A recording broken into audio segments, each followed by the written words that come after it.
Aka, mana shunaqa tantanali ravishda sizni S-Class W220 kuzovi S63 bitta e'lon qilib sizga omad.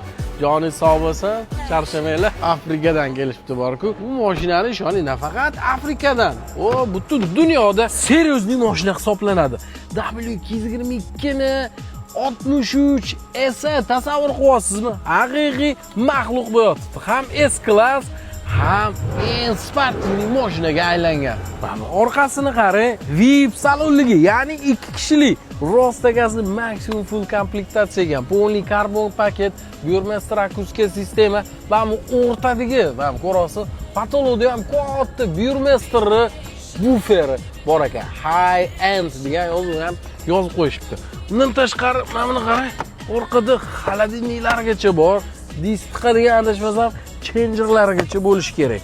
100 ming probeg, lekin salon holati hech qancha emas. Yengidek, pashti mashinadek turadi bo'ladi.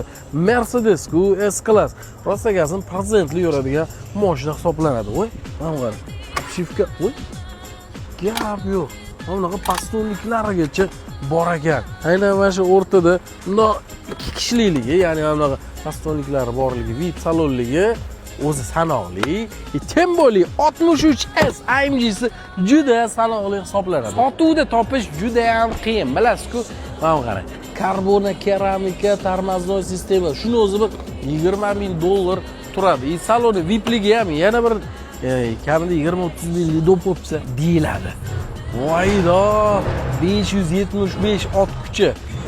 Srochniga mana shu maxluqqa siz ham his qilib, mana shunaqa S-Class AMG 60 da yurishingizni his ko'rishingiz uchun yana 65 mingga berib yuboriladi. Shunday telefon qilingda, kelib, ko'rib, baraka qilib yuboring. Rostdan holat tiniq ekan bor-ku.